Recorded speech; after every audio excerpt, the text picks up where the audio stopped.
good enough? We're good. Okay. I want to thank everybody for being with us here today. We want to update you on the ongoing response to Hurricane Beryl. First of all, however, I want to thank Mattress Mac for hosting this event today, but more importantly, thank him for what he does for the greater Houston area every single day. I'm not familiar with a citizen, a resident in any community anywhere who does more for his community selflessly than does Mattress Mac.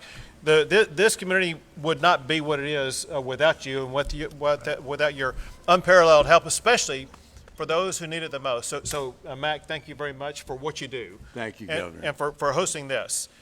So as usual, our number one goal, first and foremost, is to protect life.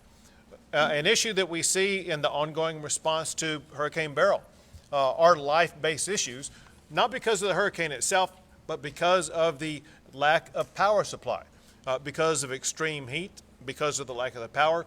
There are lives at risk every single day. Also, because of that, according to the police chief, we've seen a slight uptick in criminal behavior. So, once again, the top priority to make sure that we protect more lives is to make sure we get that power back on as quickly as possible. Another issue that we are dealing with also, once again, mostly because of the lack of power, is a lack of adequate food. One thing that the state of Texas has done, working with our local officials, is to provide meals that are ready to eat, delivered in whatever amount of supply is requested by local officials. Similarly, we are facing challenges with regard to water. Both with regard to the meals, meals have been lost because people have not had the power on in their house or apartment, and as a result, their food has spoiled. And the meals are needed because of lack of power. The lack of power is because of CenterPoint. Same thing with regard to water. Water is needed for a lot of different reasons. The state of Texas, once again, is working with our local partners to make sure that there are adequate water supplies as well as ice that will meet any demand that's articulated by local officials. Another thing that the state of Texas continues to respond to are ongoing medical needs. As you are surely aware, there are hospitals and other healthcare facilities that have had lack of power. Because of that lack of power in healthcare facilities, there has been an increased need for the state to assist in providing, it could be supplies, equipment, all different kinds of things to help local healthcare providers be able to meet the needs of people who are injured, people who are hurt, people who were already patients in healthcare facilities. That process by the state of Texas to respond to those medical needs continues. The last thing I'll mention along these lines right now is the ongoing effort by the state of Texas to work with local officials to make sure that their needs concerning public safety are met. And what that means is continuing the process of the state of Texas either bringing in or organizing more law enforcement officers to assist Houston and other local police in making sure they will maintain the safety of their communities. The most enduring problem, because of Beryl, however, is the lack of power. The failure of power companies to provide power to their customers is completely unacceptable. Power companies along the Gulf Coast must be prepared to deal with hurricanes, to state the obvious. Early appearances, however, suggest that some power companies are not adequately prepared for a hurricane like Beryl. CenterPoint in particular has repeatedly failed to deliver power to customers for extended periods. To accelerate that process and to make sure that we look into exactly what has happened and what must be done to correct it, I am sending a letter to Thomas Gleason today. Thomas Gleason is the chairman of the Public Utilities Commission, and the letter requires the PUC to undertake an investigation of exactly what has happened by CenterPoint, find out what the reason for failure was, what must be done to fix it. So there will be the Public Utilities investigation. There'll be investigations and recommendations both by the PUC as well as by state legislators on remedial action to be taken by CenterPoint as well as other power companies. I will work with legislators to craft laws to improve power reliability. But, and here's the important part, we are still in hurricane season right now, and solutions cannot wait until the next session. They are needed now to minimize power disruptions as we respond to tropical weather for the remainder of the summer and this fall. To help avoid more power outages during the remainder of hurricane season, I will set the following minimum standards for CenterPoint. I will give CenterPoint until July the 31st to provide my office with specific actions that they will take to address the following issues that focus on improving power reliability. Number one, removal of any vegetation that threatens any power line in the geographic region covered by CenterPoint. CenterPoint admitted that Beryl was a heavy vegetation-related storm. CenterPoint is responsible for eliminating the vegetation before a hurricane hits. Some reports show that CenterPoint spends far less per customer on vegetation removal than some other power providers. So here's my order to CenterPoint. They must provide in detail what CenterPoint will do to eliminate all vegetation issues, and that information must be received by, the removal must be accomplished by August the 31st. Many reports agree that CenterPoint appeared to have been caught off guard by the unexpected arrival of Beryl in Houston, and as well as the magnitude of the devastation that it caused. A power company on the Gulf Coast should never be caught off guard. It must remain eternally vigilant. And even then, a Category 1 hurricane should never compromise the power system in the state of Texas that is the official hurricane season that we're in right now. CenterPoint must specify actions that it will take in the coming months that it did not take in Beryl that will reduce or eliminate power outages in the event of another tropical storm arriving at the Gulf Coast. Number three, CenterPoint claims that it has assembled thousands of additional linemen and other personnel to speed the recovery process. Some reports contend, however, that many of those workers were slow getting into the field because of a variety of different reasons. One was training workers after the hurricane hit rather than training those workers before the hurricane hit. Another was positioning workers days after the hurricane was gone rather than positioning those workers immediately after the hurricane left. Another is haggling with workers over pay, and the list goes on. The bottom line, however, is this. Regardless of the reason, CenterPoint did not have an adequate number of workers pre-staged to immediately address the power outage. So my demand upon CenterPoint, they must specify what actions they will take to pre-stage a sufficient number of workers to be able to meet the immediate response to any power outages that may occur for any tropical storm that hits their service region for the remainder of this hurricane season. Additionally, allegations have been made that while Texans have been baking in deadly heat without power, CenterPoint was penny pinching and cutting corners in ways that slow the recovery process. Those allegations must be investigated. We must know, was CenterPoint protecting Texans, or was it protecting its own pocketbook? CenterPoint admits, among other things, on another issue, that its new poles are better than its old poles, especially as it concerns grid reliability. But at risk to this region, CenterPoint appears to be waiting until the end of hurricane season to address the pole issue. It is waiting on a funding decision by the PUC that will take place, required by law, by the end of October. CenterPoint must get those poles fixed before hurricane season strikes again, before hurricane strikes again, not after hurricane season is over. Another issue. CenterPoint failed to keep power on for some hospitals, nursing homes, and senior living facilities. My demand is that CenterPoint must show with certainty how it will retain or quickly restore power for those at-risk Texans before another tropical storm hits. And here's the ultimate point.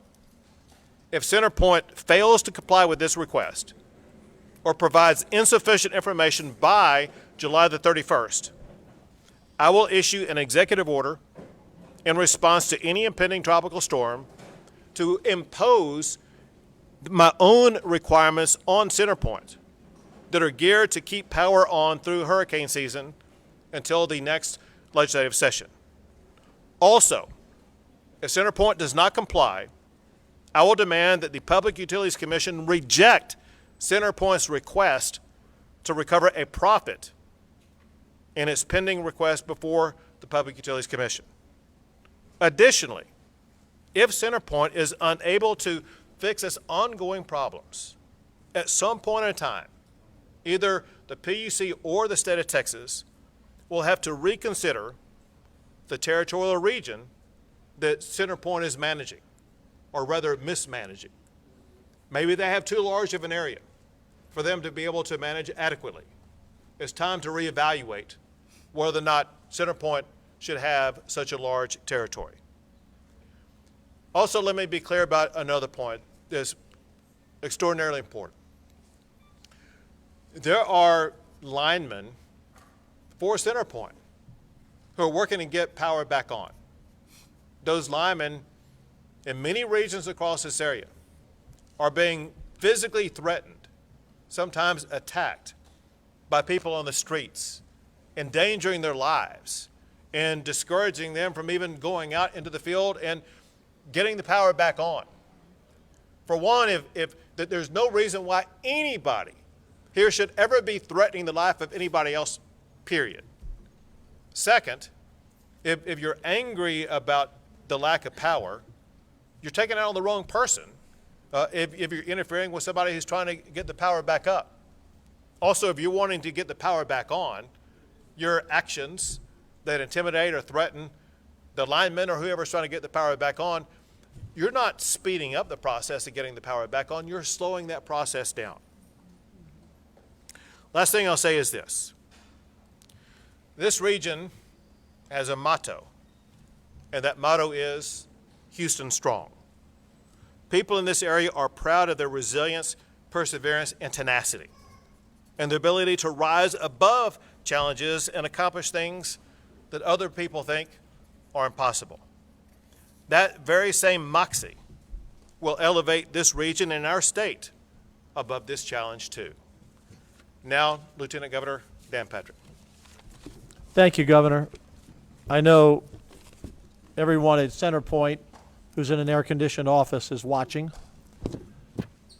A freight train's coming. You just heard it.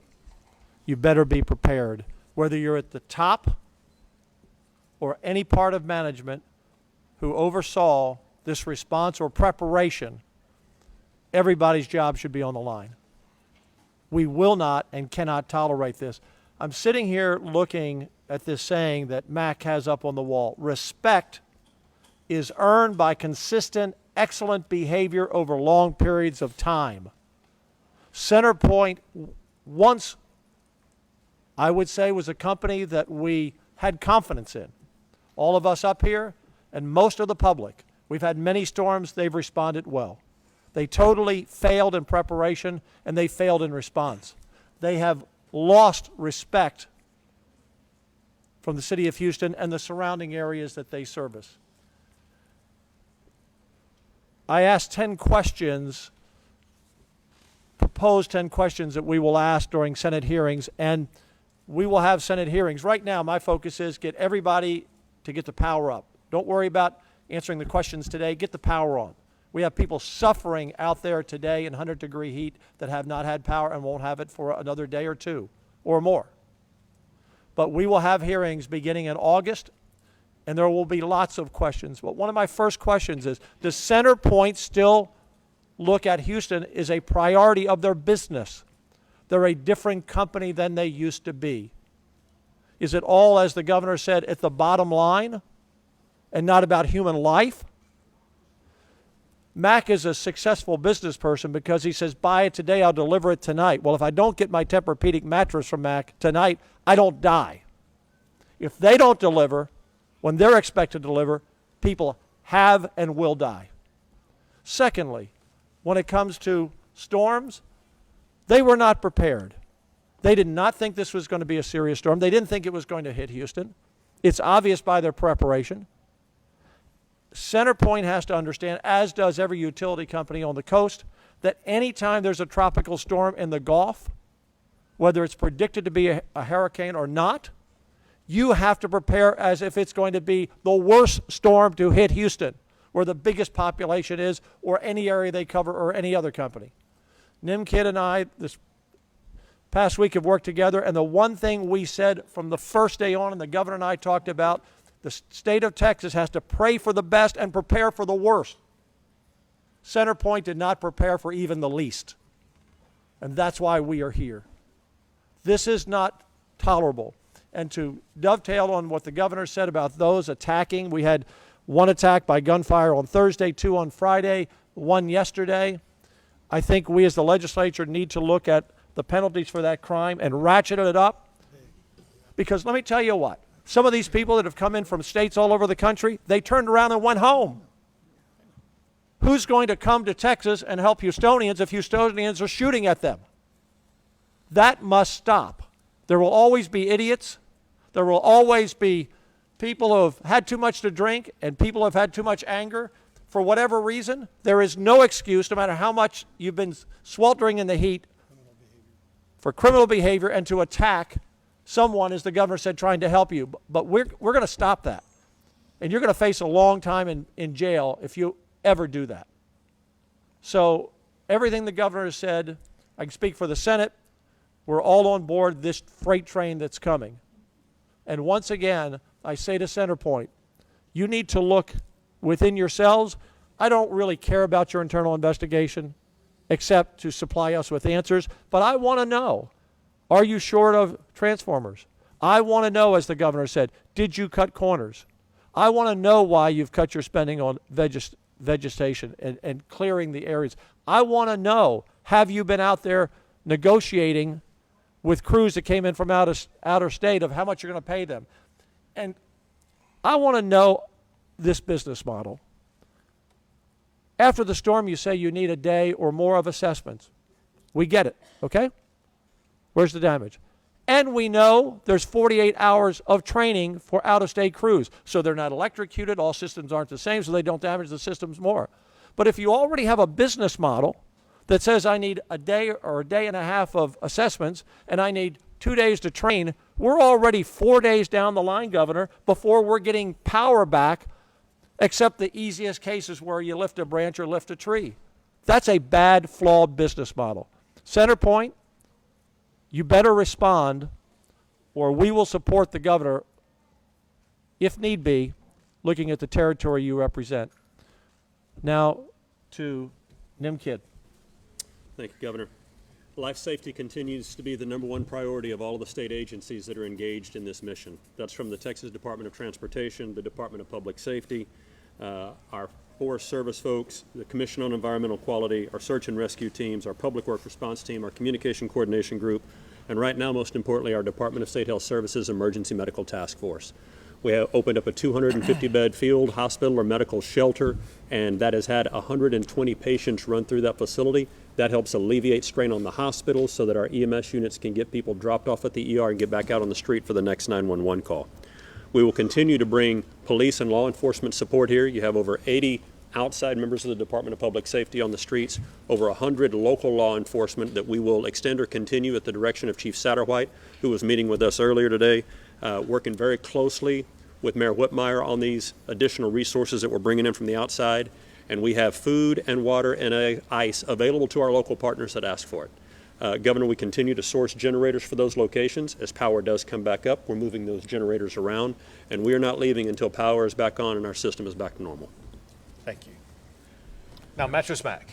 Thank you very much. I was here Sunday night looking at the weather forecast, as all of us Houstonians and Texans were, and as was said, didn't know if the hurricane was going to hit Houston or not. But I didn't want to sleep in my luxurious Tempur-Pedic at home and get stuck in the floodwater. Right. So I slept in my little bathroom over there on a bad mattress. Because I have learned in my life that the best ability is availability. We wanted to be available in case the proverbial stuff hit the fan, and it certainly did on Monday. So we opened our doors here at Gallery Furniture. By the way, we've been on generator power since the hurricane hit. We got back on regular power this morning at 4 a.m. But we are lucky enough to have a generator here so we can welcome people in. And we decided to become a cooling center for people, and we decided to feed them breakfast, lunch, and dinner. And we also decided to have a place where they could power their devices. Monday through Thursday, we had 15,000 people in here. About 3,500 people eating every day. And we did that because it's the right thing to do. I wish I could just hire people to deliver furniture during the busy holiday times. When we have 1,000 deliveries on the 4th of July and we have 100 the other days, we got to gear up for 1,000 all the time. CenterPoint doesn't think like that. CenterPoint's thinking, we don't want to spend the money. We want to make a lot of bottom line so our execs can get paid. Well, let me tell you something, Mr. CenterPoint. All of us, we don't summer in Aspen. We summer in Houston. And this is a real place. And these are real people. These are my people coming in here crying because they're hot and they're miserable and they're dying. These are the people that hospitals sent out here that needed a heart rate charger for their hearts. Otherwise, they were going to die. These are real people, mothers coming in here breastfeeding their children because it's so stifling hot at home. And the executives at CenterPoint don't get that. Put the people before the profit. Put the people before the profit. These are my people, and you are making our people suffer through your heartless attitude of money, money, money, money, money. Well, you know you can't take it with you. And one of these days, all of us are going to stand in front of our Creator, whoever we might believe that Creator to be. And at that time, the Creator is not going to ask you or I, how much money, Governor, did we make? Or how many material possessions did we accumulate? That Creator will ask us, what type of difference did you make? And I want to thank these three men up here and countless first responders, men and women all over our city and county, and all the hardworking people who have worked 20 hours a day to help people out during this horrible hurricane.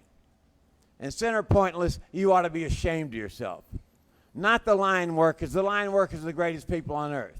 We were out here delivering water and Gatorade to them and Chick-fil-A cards yesterday, and they're great people from all across the country. They're working 16 to 18 hours a day in this sweltering heat.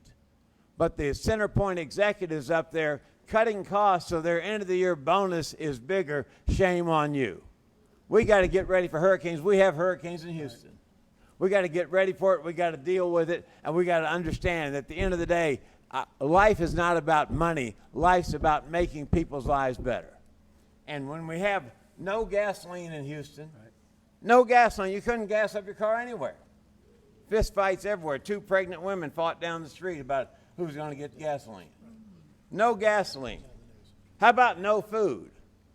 How about a young family that's living paycheck to paycheck, that all the food in their refrigerator spoils and all the food in their freezer spoils, and that's $1,000. That's a lot of money that just tore up. How about all these people at restaurants, at retailers, at different business, manufacturers, whatever? They had no electricity. They closed for the last week, and all their employees got 0 paycheck. How do you deal with that, CenterPointless? You can't deal with that in Aspen. You need to get on the ground in Houston and do your job. You need to do your job. And I'll give you one more thing to think about, CenterPointless. This is a world now of immediate gratification. Think Amazon. Right. Think Gallery Furniture. Think cell phones. 10 years ago when we had hurricane response out here, people would come in here, they had no thought of charging their cell phone. Now they can't live without their cell phone. They want to talk and see if their loved ones are okay. They want to figure out how to get geographic directions across Houston. And their cell phones, the main thing they come in here for is, yes, they're coming here for food and for air conditioning, but they're also coming in to charge their cell phones. And when the power goes down around town for 7 days, all that's gone. So let's put people before profit, CenterPointless. Let's think about the people you're causing misery to, because I see them out here every day and it makes me sick. I don't care about how much money I make. My daddy and my mother taught me how much a difference you're going to make, boy, and that's why we're all here.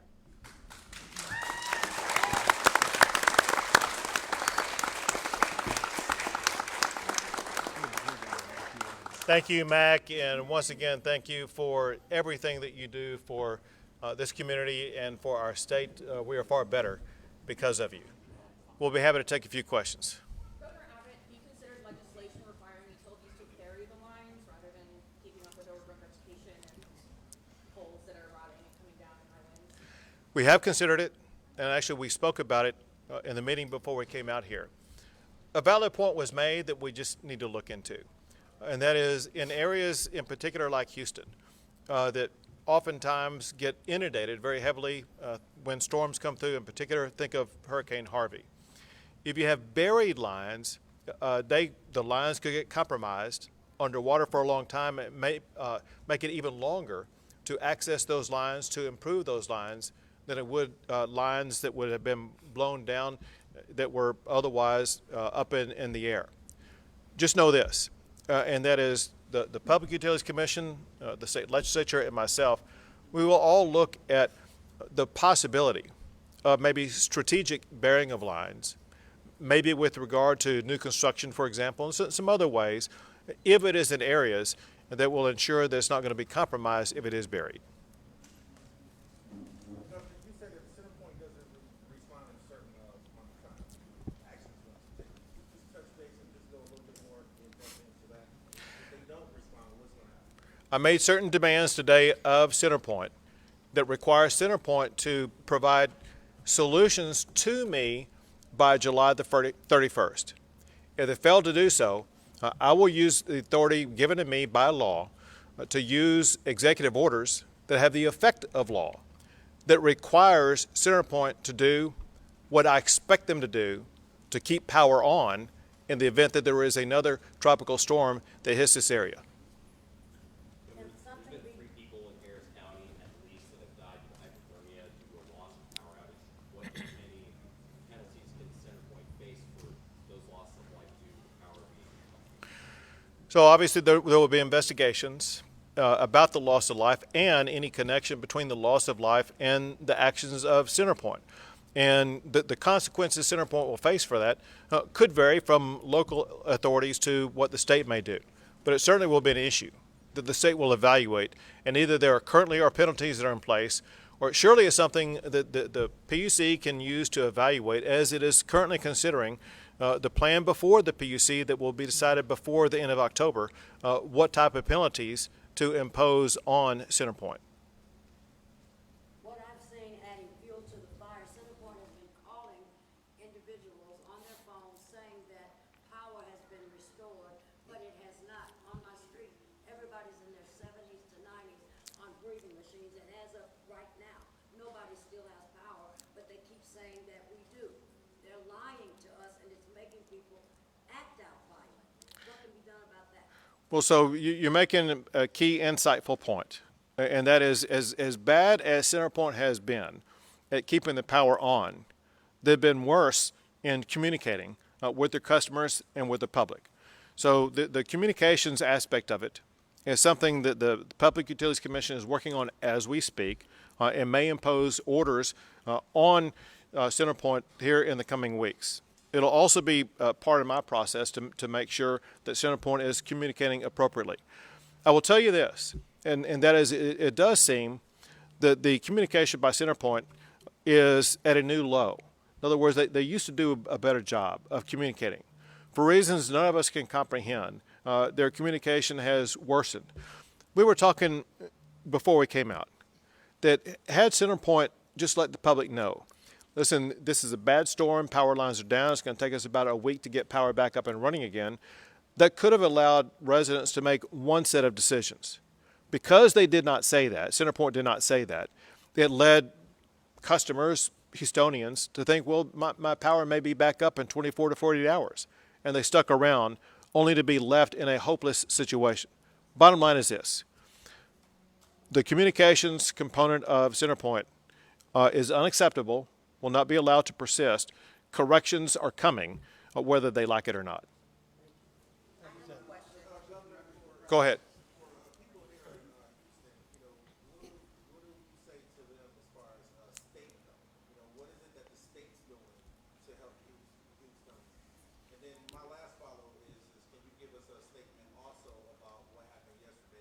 Sure. I'll give you both, but here's the deal, because part of my answer to your first question is going to be also provided by Chief Nim Kidd. But let me go take your questions in order. You said, what can the state do to help out? So the state is fully engaged in helping out local communities long before a storm even hits.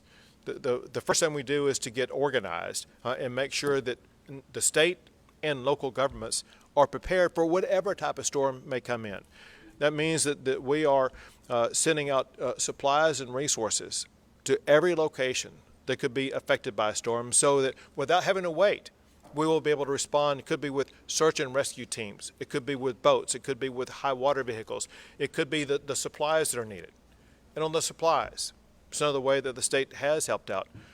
Food, water, ice, cooling centers, all of those and so much more the state's been involved in.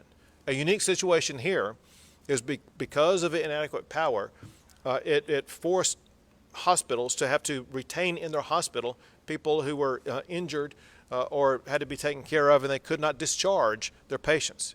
And as a result, it was the state that stepped in to assist local government to set up the facility at NRG to assist with addressing healthcare situations of local citizens.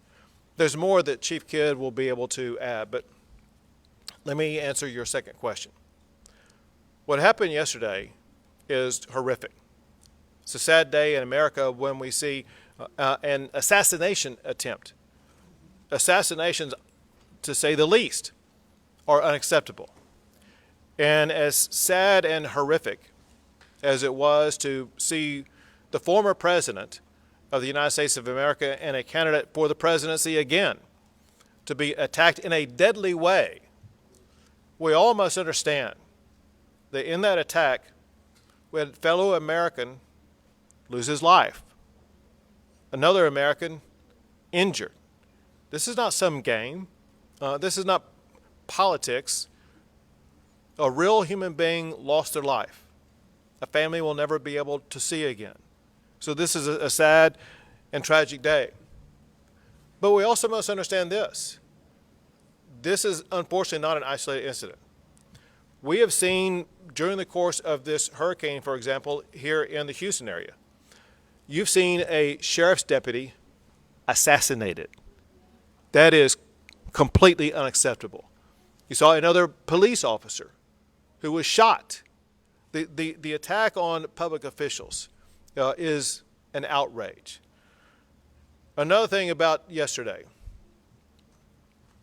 it's really astonishing that we saw the president, former president, be shot, but suffer only a wound to his ear.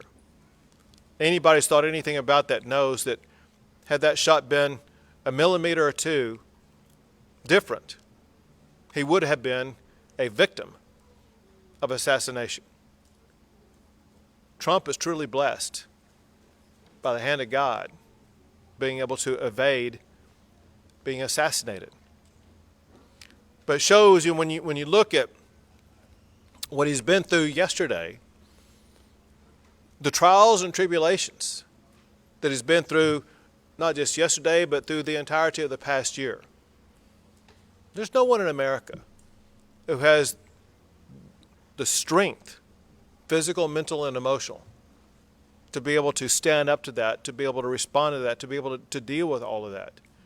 He is the mightiest warrior that we have. in the United States of America. Another thing I'll add is and the last thing I'll add, and that is that he showed his character last night in his first response. One thing that Dan and I know, because we know him personally, that most Americans and most Texans don't know. The first thing Donald Trump thinks about is other people. And he revealed that in the first thing that he shared publicly with people in the aftermath of getting shot. The first thing he talked about was thanking the Secret Service, but then the second thing he talked about was not himself, but the other victims of what happened. That is who he is all the time, caring about others before caring about himself. And so it's a sad day, but it's a day where Donald Trump showed his character and his resiliency. I'll let Chief Kidd answer the remainder of the question about what Texas has done. Thank you. I think the most important thing that we remember about disaster is nobody goes through and nobody does this alone. The people that are closest to the citizens are your local elected officials, your mayors, your county judges, your council members. The next step above that is the men and women standing behind me, your state representatives and state senators. I communicate daily with our local elected officials. Our team communicates daily with these offices here. As that information gets passed up, that's how we know what needs are at the local level. Our State Emergency Management Council, the 39 state agencies that support disaster response and recovery, work together to satisfy those needs that are passed to us through our local and state officials. With that, we are going to continue to provide food, water, and ice, and safety and shelter for as long as it is needed. Governor, can I Go ahead. just add something? We went to Matagorda, we went to Jasper, we talked with county judges everywhere. We were in Bryan College Station, we were in Houston. Within a few days, there was not one mayor or one county judge that said they had not gotten what they asked for from the state. Everything they asked for in advance they had, everything they asked for the day after the storm they had, or it was on its way like a gallery furniture truck. So I applaud NIM, and look, we have the best emergency management division in the country. We've invested hundreds of millions of dollars to our staging center in College Station. We had our teams in there on Friday from Missouri and Tennessee. We had everything ready, whether it was divers for rescues, boats in the water, whatever was needed. We were hauling ice in this week from Alabama, 10 truckloads. Why? Because we don't want to buy all the ice from all the local stores, because people are trying to buy their own ice at the local store. So we extend, and the state has delivered. Your counties and your cities have delivered. I want to salute John Whitmire. This was his first, not rodeo, he's been to that many a times, but this was his first storm. And he and Chief Satterwhite did a tremendous job and have been doing a tremendous job. And I will say the mayor too, like those of us here, we care about people and put people first. And so I thank the mayor, but NIM, as always, you and your team and everyone, it's a tiered effort, and everyone really worked together. But if we don't have power, a lot of things we want to do can't happen. Go ahead. Oh, he had his hand. I'll come to you. He had his hand up right here. I'll come back to you next.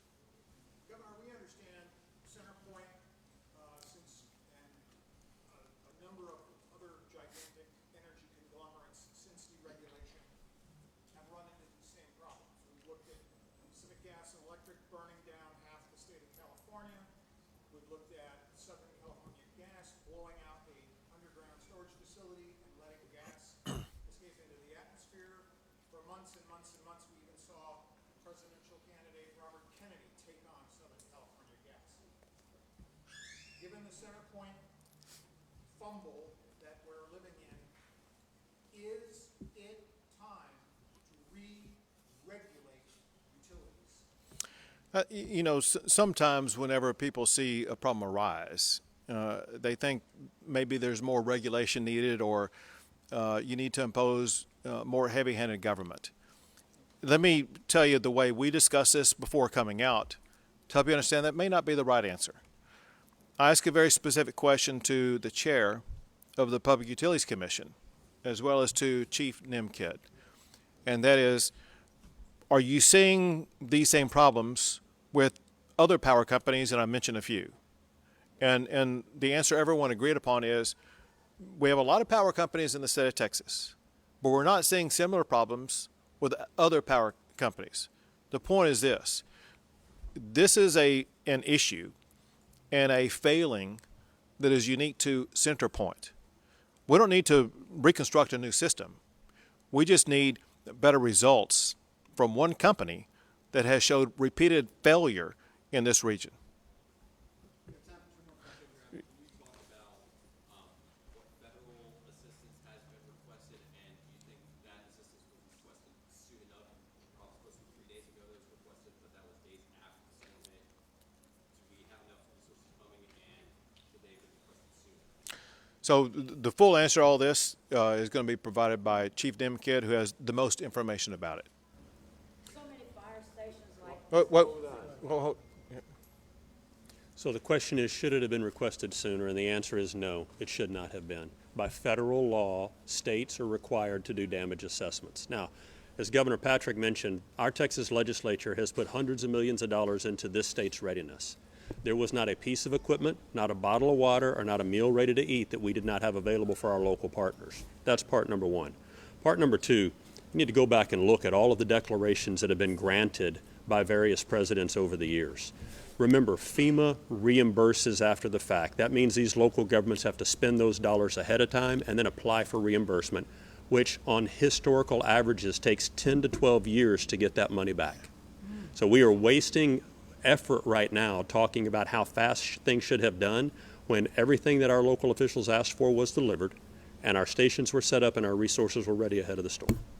Governor, do you still plan to attend the RNC this week? And then just to follow up on what you mentioned, Mr. Kidd, it is in both Hannah and Harvey, the disaster declaration was, major disaster declaration was requested before the storm hit. Does that make any substantive difference? Would you have done that, Governor Abbott?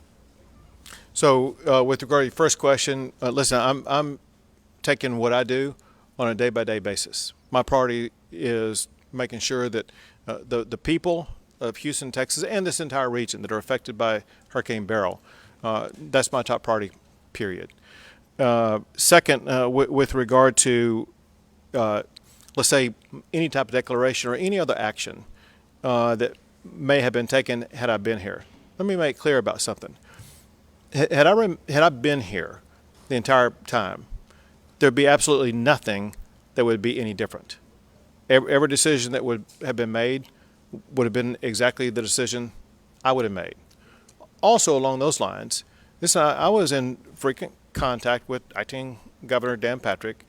I talked to Demkid 3, 4, 5, 6 times a day, whatever the number was. And know this, and that is our daily, or let's say nightly conversations ended with the same 5 words every day. Are there any unmet needs? And that's always the goal, making sure we finish every single day with no unmet needs. I got the same answer every time. There were no unmet needs. Sorry, just the first question, so you're not going to attend that RNC? So again, right now, my decision is to remain here and make sure that we are addressing the needs of the public. I'm working on a day-by-day basis. Today is Sunday. I can tell you I'm going to be here tomorrow. This is a fact. And we'll see how things progress with regard to the response to Hurricane Beryl. Thank you all very much. Thank you. Hear you, but.